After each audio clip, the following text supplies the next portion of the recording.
Selamat datang di Cakraloka Universitas Negeri Malang, Excellence in Learning Innovation. Bertemu lagi dengan saya Maya, host Cakraloka kali ini. Kali ini kita akan membahas tentang kesehatan mental. Nah, di sini sudah hadir bersama dengan saya salah satu pakar kesehatan mental di Universitas Negeri Malang, yaitu Dr. Erianto Fanani Esket, MKKK. Mari kita sapa bersama. Selamat datang dokter. Selamat datang. Bagaimana kabarnya hari Alhamdulillah ini, baik. Alhamdulillah Bu Maya sehat? baik. Sehat dok. Alhamdulillah baik sekali. Ya. Hari ini kita berbicara tentang kesehatan mental, ini menarik ya dokter ya.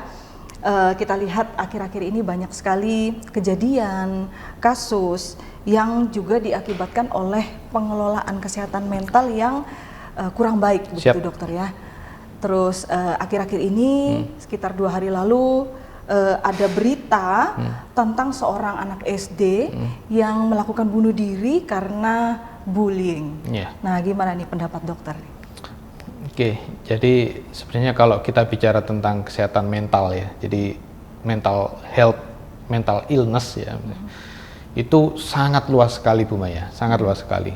Dan jangan sekali lagi mungkin di awal ya, mumpung masih di awal, saya sampaikan di sini, kesehatan mental itu bukan hanya urusannya dengan anak-anak atau dengan remaja, karena mungkin selama ini, wah yang perlu di treatment kesehatan mental itu anak-anak saja, karena anak-anak yang sering dibullying.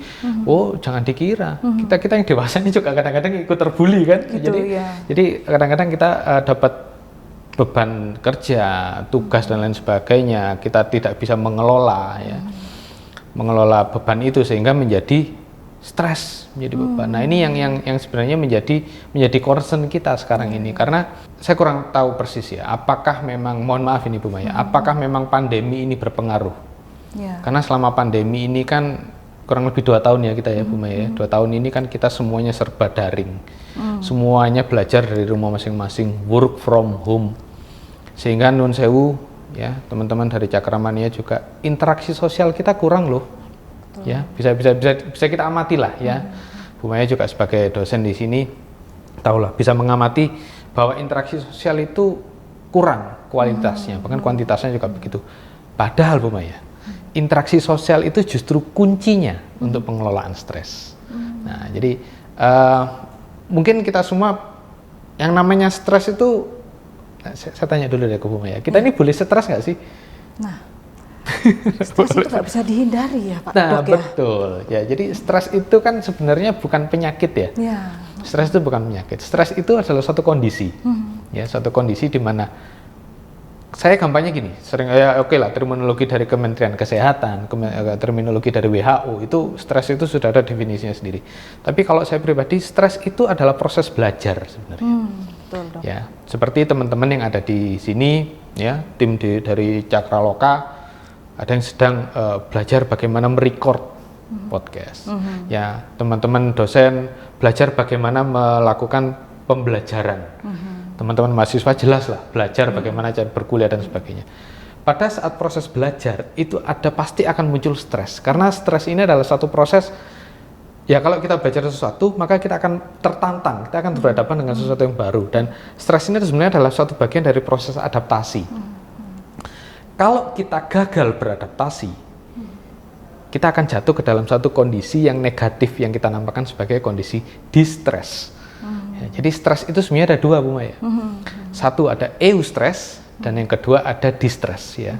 Eustress itu adalah stres yang dampaknya positif. Ya, contohnya seperti apa? Mahasiswa belajar kuliah, dapat tugas banyak. Waduh, tugasnya banyak nih, dosennya killer misalnya gitu ya. Dosennya killer, tugasnya banyak. Padahal dengan tugas yang banyak itu, si mahasiswa ini akan belajar banyak hal yang insya Allah nantinya apa yang dipelajari itu akan bermanfaat buat dia nanti bekerja, buat dia nanti studi lanjut, kedepannya, semester depannya itu akan bermanfaat untuk dia. Itu adalah sesuatu yang hal positif. Sehingga stres ini akan nantinya meningkatkan produktivitas atau kualitas atau bahkan value dari orang yang mengalami stres ini tadi. Tapi ada kalanya ada seorang pakar stres ya, namanya Hans Selye. Beliau mengungkapkan, stres itu sebenarnya adalah proses adaptasi yang kalau kita berhasil mengelola tadi ya disampaikan Bu Mai. Kita berhasil mengelola stres itu, maka akan ada peningkatan kualitas dari diri kita. Tapi kadang ada momen di mana seseorang itu gagal mengelola stres. Sehingga tadi contohnya misalnya suicide, atau mungkin seperti teman-teman, semoga teman-teman semua cakramania ini ya sehat-sehat semua ya, baik fisik maupun mental. Tapi ada yang kadang-kadang depresi ya, kemudian bahkan naudzubillah min dzalik, ada muncul keinginan bunuh diri atau kita sebut sebagai terminologi medisnya tentamin suicide. Ini yang menjadi concern kita. Jangan sampai teman-teman kita, orang-orang terdekat kita, orang-orang yang tersayang kita ini gagal dalam mengelola stres. Nah, jadi ya itu kenapa kok kemudian pengelolaan stres atau fokus pada mental health itu menjadi penting, itu Bu Maya. Iya, begitu ya Dok ya. Nah, kalau misalnya nih Dok, ada yang namanya psikosomatis gitu. Ini menarik ini. Iya. Ya, itu gimana Dok? Oke, psikosomatis secara definitif ya. Psikosomatis terdiri dari dua kata ya. Psikologik and soma. Soma itu badan. Psikologik itu adalah psikologis ya, kondisi mental ya, kondisi pikiran. Kondisi pikiran yang mempengaruhi kondisi badan. Atau saya balik, kondisi badan yang dipengaruhi oleh kondisi pikiran. Contoh misalnya ini. Sebelum kita podcast, aduh kok badan terasa enggak enak ya. Maaf nih, pingin ke belakang. Nah, perut terasa mules dan sebagainya, dada berdebar-debar. Itu psikosomatis. Cirinya apa? Psikosomatis itu cirinya adalah begitu kita sudah lepas dari stresornya, dari penyebab stresnya, semua gejala itu hilang. Coba ini nanti selesai gitu, oh enteng ya, enteng ya, oh gitu perutnya aja ternyata, baik-baik saja. Perutnya baik-baik aja ternyata ya, yang tadinya keringet dingin sekarang jadi keringet hangat gitu ya misalnya. Jadi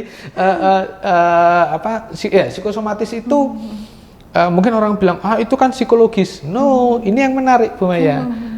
Gejala psikosomatis itu bisa diterangkan secara biokimia, ya, secara biokimia.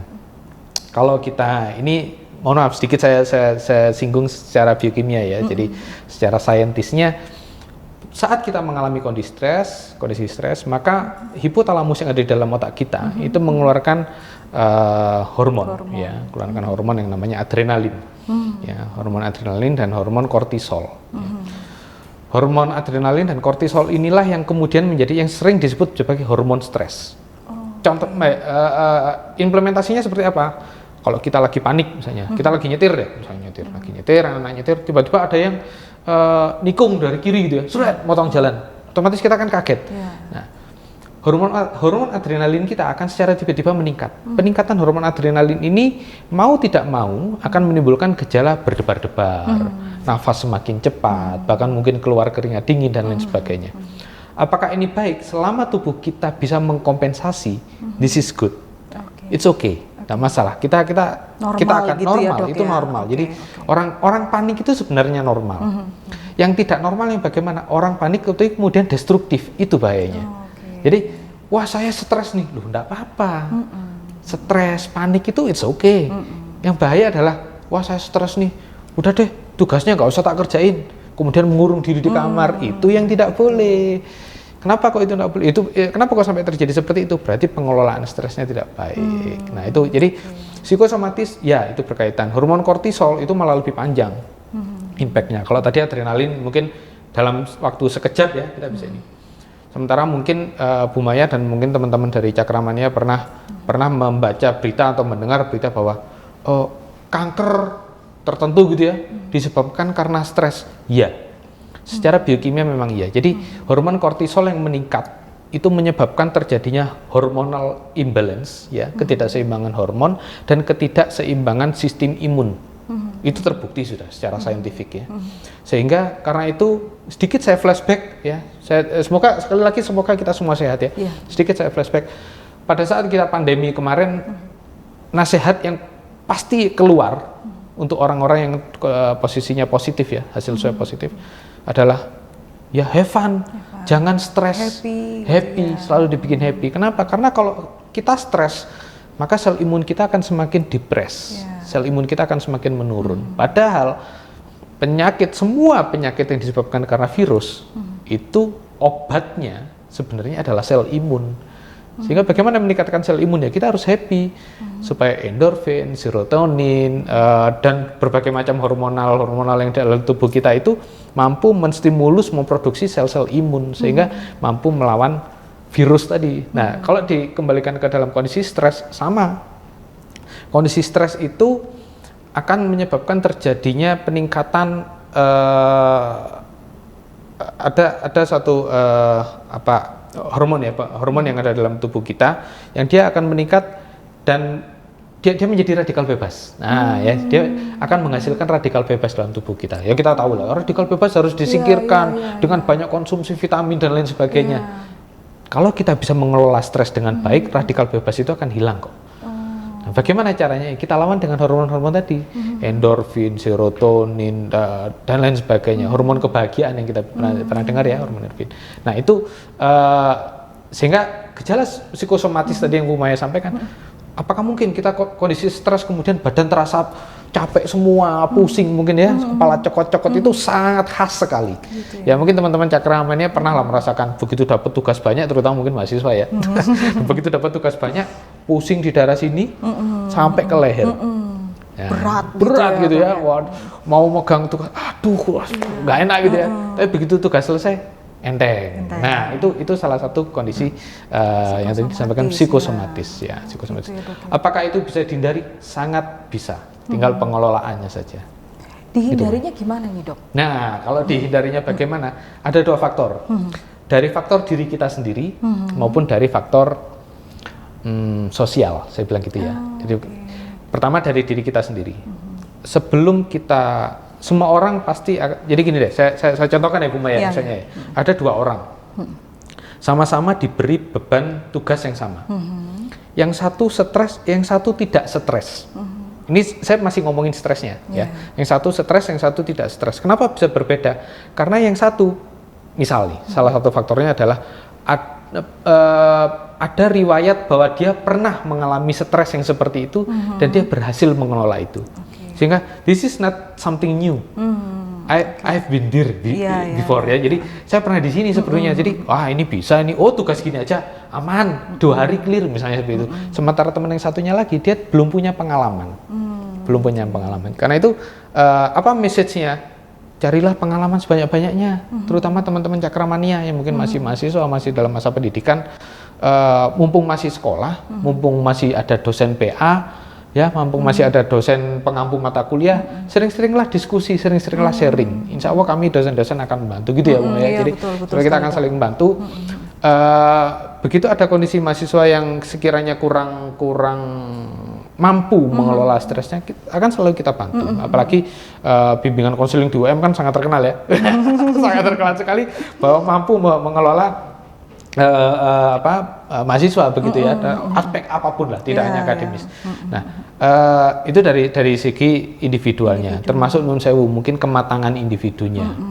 Ada yang maaf ya Cakramania, mungkin dasarnya sudah terbiasa dibantu sejak muda, kurang mandiri sehingga kurang, maaf ya mungkin kalimat saya sedikit agak ini, kurang tahan banting, ya kurang tahan banting. Nah sementara wah, the real life is very hard gitu ya. Kondisi kehidupan nyata itu kadang-kadang kan kita sering ngobrol ya ke mahasiswa. Kondisi di luar sana itu jauh lebih berat loh. Itu memang betul. Jadi sering sharing ya itu juga termasuk kemampuan dari individu sendiri. Kemudian tadi lah dari segi individunya mungkin orang-orang yang fragile, jadi rentan ya. Dia mudah sekali tidak tahan banting, katakanlah begitu deh. Sehingga apa yang harus dilakukan? Terlepas dari karakter introvert ekstrovert, apa yang harus dilakukan? Yang kedua tadi sosial. Karena itu banyak kasus yang tadi disampaikan Bu Maya, banyak kasus sebenarnya. Banyak kasus sekali yang terkait dengan kegagalan pengelolaan stres ya, stres itu atau kesehatan mental itu karena ya salah satu faktornya kurangnya kemampuan seseorang itu untuk bersosial. Ya. Dia sedikit-sedikit menarik diri, sedikit-sedikit pingin cerita sungkan, pingin ngobrol sama temennya malu dan lain sebagainya. Karena itu mungkin ini mumpung inget nih message saya ke teman-teman Cakramania, ayo speak up, Ya, kita sering ya itu ya, pernah kampanye itu ya, speak up, ayolah ngobrol, ya, apapun deh, apapun. Karena kadang-kadang masalah kecil itu kalau berlarut-larut ya akan jadi besar ya Bu ya, akan jadi besar. Jadi ayo ngobrol, masalah sekecil apapun. Mungkin sekedar kangen dengan orang tua, mungkin sekedar mau kemana tapi nggak ada temennya, apa sendirian, itu mungkin bisa menjadi faktor yang berpengaruh juga. Jadi sering-seringlah ngobrol. Saya selalu tekankan kepada utamanya di mahasiswa kami, jangan jadi mahasiswa kupu-kupu. Ya, kuliah pulang. Ya, bersosialisasilah. Ya, ngumpul sama temen, kemudian ikut organisasi. Dengan begitu kita akan bersosialisasi, kita ketemu dengan banyak orang, kita ketemu dengan banyak temen. Insya Allah kita akan selalu terbantu. Ya, paling tidak ada support minimal. Mungkin teman kita, mungkin dosen kita tidak bisa selalu membantu, tapi at least there is someone who is willing to hear. Ya, kita mau ngobrol, kita mau ada orang yang mau mendengarkan. Itu I think it's more than enough. Ya, kadang-kadang gitu ya Bu Maya. Ya. Baik, menarik sekali nih dokter. Yes. Nah, dari tadi yang dokter sampaikan ya dok ya. Yang pertama adalah dari diri sendiri, itu ada tadi dokter menyampaikan tentang pengalaman dok. Nah, tentang pengalaman ini ada orang-orang gitu ya dok, ada orang-orang yang kan selalu ada yang pertama ya dok ya, untuk kita memiliki sebuah pengalaman. Selalu ada pengalaman yang pertama ya. Iya, selalu ada yang pertama. Nah, banyak orang di luar sana itu yang kalah sebelum berperang gitu dok. Jadi, ya kalau orang-orang seperti itu kan nggak pernah punya pengalaman ya dok ya. Nah, gimana itu dok untuk orang-orang yang seperti itu tuh supaya ayo gitu, jangan takut mencoba gitu. Iya, first of all, kasihan ya. Iya dok. Iya, jadi gini loh, ayolah. Iya, gimana cara membantu mereka itu dok? Saya jadi ingat beberapa postingan saya kemarin di status WA. Jadi gini, kalau kita tidak maju, maka kita nggak tahu kita akan menang atau kalah. Betul. Tapi kalau kita nggak maju ya kita nggak akan punya pengalaman untuk bertanding. Betul. So menang kalah itu hanya hasil akhir. Ini nun sewu, karena mohon maaf, karena saya ada di Fakultas Ilmu Keolahragaan ya. Dan kami sudah di treatment untuk come on fight. Oh iya. Ya, maju dulu lah. Perkara hasil itu nanti. Tapi ya tentu kita harus persiapan ya. Jangan sampai cakramania mahasiswa jangan tanpa persiapan langsung maju skripsi. Wah, bahaya ya. Jadi tetap bunuh harus diri itu bunuh namanya. diri. Nanti depresi. Jangan ya. Jadi harus disiapkan. Ya, harus disiapkan. Come on. You have to try. You have to try ya. Drive, masukkan diri aja untuk maju. Maju aja dulu. Karena ya ada quote yang terkenal, there is nothing perfect in this world. Tidak ada yang sempurna. Kalau kita menuntut kesempurnaan, nggak ada habisnya, Bu Maya, nggak ada selesainya. Udah maju aja. Misalnya nih contoh konkret, maaf ya Bu Maya, maaf ya Cakramania. Maju mau bimbingan skripsi deh. Maju nggak? Aduh ini ada yang kurang. Aduh ada yang nggak maju.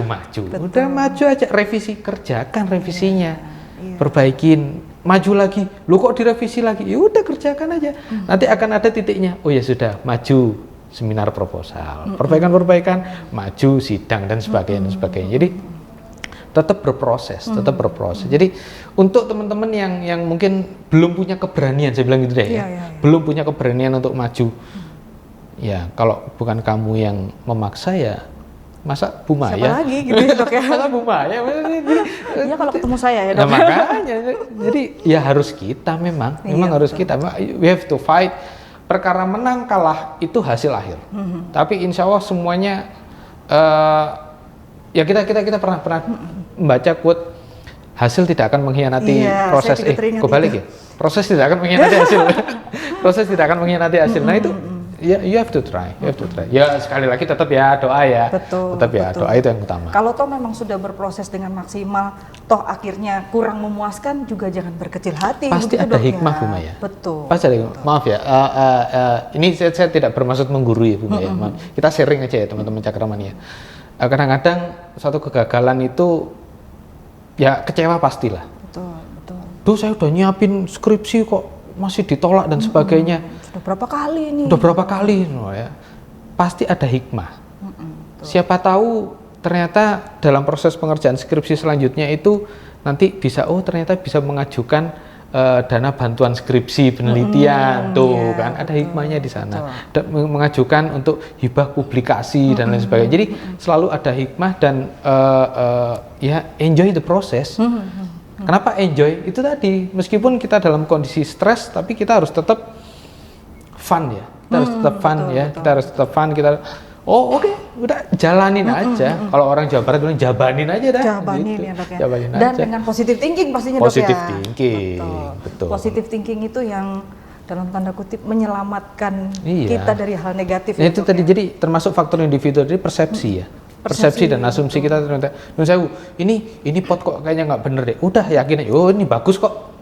Ini bagus kok. This is fine. It will be fine gitu loh. Itu bukan yang. Tapi kalau kita dari awal sudah mindsetnya udah, aduh ini udah nggak enak, udah ke belakangnya akan nggak enak. Udah memang betul. Saya setuju dengan Bu Maya tadi. Kita harus positif dari awal. Iya. Oke. Tuh. Menarik sekali dokter.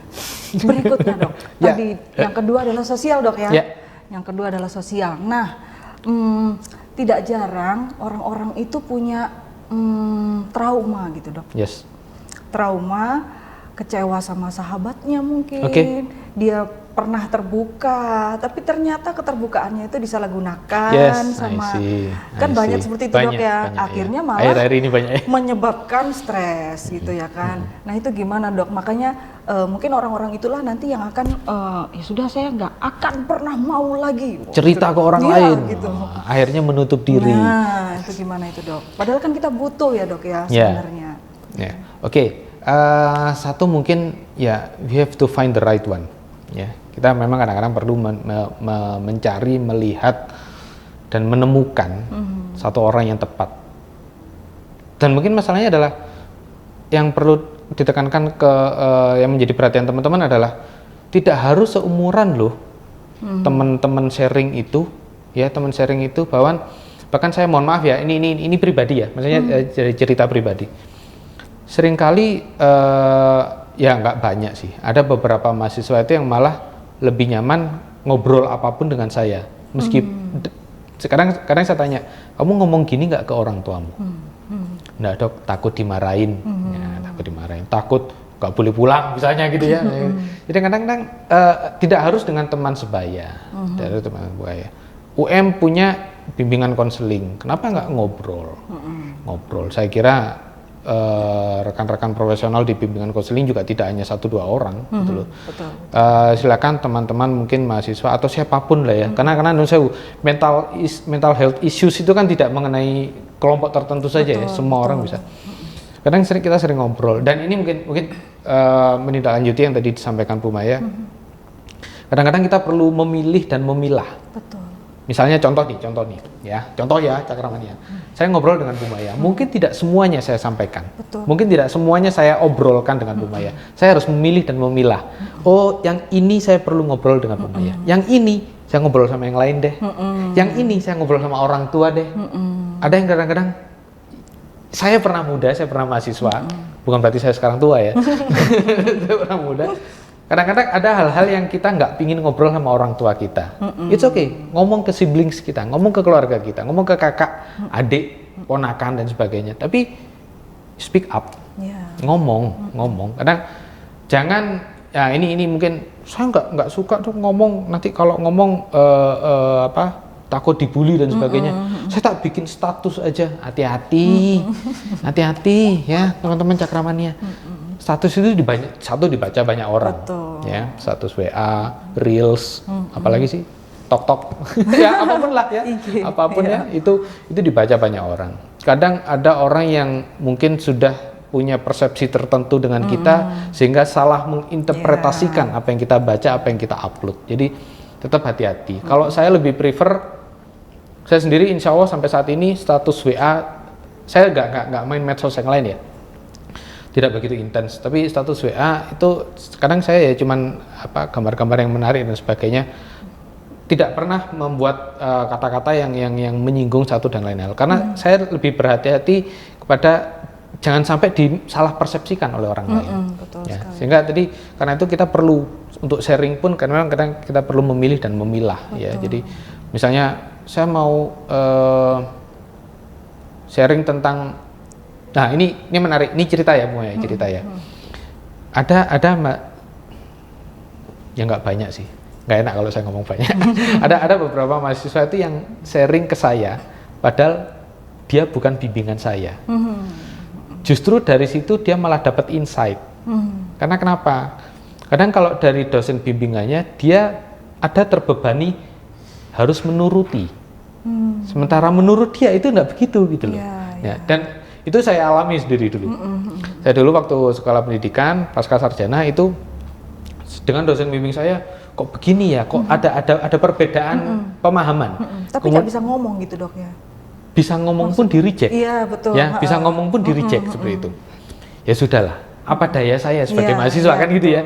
Akhirnya saya diskusi dengan orang lain yang levelnya tidak seperti beliau, tapi saya banyak mendapatkan insight. Dari situlah kemudian saya berkembang. Ya ujung-ujungnya ya saya juga yang perlu dikoreksi memang gitu ya. Tapi at least I found the answer from somebody else. Ya saya dapat jawabannya itu justru dari orang lain yang di luar circle ini tadi. Karena itu kadang-kadang kita memang ya ini pengalaman juga ya Cakramania ya. Jadi kadang-kadang kita perlu memilah, oh ya saya dengan A harus hanya boleh berbicara tentang ini. Saya dengan si B perlu berbicara dengan ini. Ini yang ya kita ya itu personal. Betul, itu personal. Betul, saya kira begitu. Betul. Saya kira betul sekali, dan itu butuh pengalaman ya dok. Jelas, pengalaman, dan ini kalau itu pengalaman tadi ya. Betul, kalau sedikit boleh, kalau misalnya kita ngomong apa sih yang harus dimiliki supaya kita bisa gitu, kemampuan membaca karakter orang. Betul. Kemampuan membaca karakter orang itu Bu Maya. Jadi saya kira teman-teman Cakramania semua saja coba deh pahami, oh Bu Maya itu seperti apa sih? Berarti saya kalau mau menghadap ke Bu Maya harus bagaimana? Ya harus bagaimana? Saya juga begitu. Saya mau ketemu Bapak A, apa yang saya harus bagaimana? Saya harus berperilaku seperti apa? Saya harus berpenampakan seperti apa? Bahkan sampai sedetail-detail itu kadang-kadang itu menentukan ya. Sometimes it's minor. Ya kadang-kadang itu kecil, sederhana, tapi ya efek gitu loh. Efek gitu loh. Iya betul sekali dok. Dan itu juga bisa dilakukan dengan pengenalan yang baik tentang beliau ya dok ya. Betul. Ya, dan itu dimulai dari komunikasi. Jelas, gitu, jelas. Oke, Cakramania ini luar biasa ya, seru banget topiknya hari ini. Nah, dok, mungkin kalau kita ngomongin banyak kejadian di Indonesia ini. Ada sangkut pautnya dengan kesehatan mental dan banyak banget dok, dan kita nggak akan cukup waktunya. Nah mungkin dokter ada apa pesan-pesan yang bisa disampaikan kepada para Cakramania yang pastinya dari berbagai usia sepertinya dok. Itu gimana caranya supaya bisa punya mental health yang sehat dan bisa mengelola kesehatan mental dengan baik supaya anda di-stres tadi. Oke, teman-teman Cakramania, jadi stres is okay ya. Stres itu oke. Itu proses ya Bu Maya, itu proses. Jadi dan kita nggak bisa lari atau menghindar dari stres, itu nggak bisa. Jadi deal with it ya. Jadi face it dan coping with it. Jadi it's okay, hadapin aja. Nah, bagaimana caranya supaya kita bisa mengatasi stres? Pertama, diawali dari mindset, ya teman-teman Cakramania. Kita awali dari mindset, always think positif. Senegatif apapun kondisi stres itu, berdampak negatif apapun kepada kita, insya Allah selalu akan ada hikmah. Ya, jadi always stay positif, act positif ya, berperilaku yang positif. Ya, supaya kita tidak stres, supaya kita bisa mengelola, stay calm ya, tenang, supaya kita tetap bisa berpikir jernih ya Bu Maya, tetap berpikir jernih, berpikir clear, menemukan solusinya, bikin skala prioritas, dan jangan lupa yang paling penting adalah bersosialisasi. Ya, bersosialisasi tidak harus menjadi anggota, maaf nih, Karang Taruna, ya oke, it's good, tapi ngobrol, speak up ya, speak up. Kita harus ngobrol, kita harus ngomong, kita harus sharing dengan orang lain supaya ya kita terbantu. Kadang-kadang solusi itu Tuhan memberikan solusi kepada kita itu melalui orang lain. Jadi bersosialisasilah supaya kita punya kesehatan mental yang jauh lebih baik. Lah, simple, ya, simple untuk diterapkan cakramania. Jadi satu hal lagi yang saya mau highlight dari Dr. Eri hari ini, jangan jauhi stres. Iya, gitu ya, Dok, ya? face it. Ya, face it. Iya. Gitu. Hadapi aja. Hadapi aja. Selama kita masih hidup, pasti menemukan itu, Dok, ya. Iya, betul. Itu bagian dari kehidupan. Bagian dari kehidupan. Bagian dari kehidupan. Oke. Dan itu adalah yang menentukan apakah kita akan naik lagi sampai mana gitu, Dok, ya. Stres itu kan kayak ujian. Ya, kalau kita sering ujian ya kita akan naik kelas. Betul. Kalau kita nggak pernah ujian ya kita nggak akan naik kelas. Udah itu aja. That's it. Oke, Cakramania. Demikian Cakraloka kali ini sangat menarik sekali. Terima kasih untuk kebersamaannya. Terima kasih juga Dr. Eri Sama-sama, untuk kehadirannya. ya, sama-sama. Mungkin next time kita lanjutkan lagi ya, Dok, ya. Yes. Dengan topik-topik yang menarik lainnya. Oke, sampai jumpa lagi di episode Cakraloka berikutnya. Ya. Salam Cakrawala UM the only one.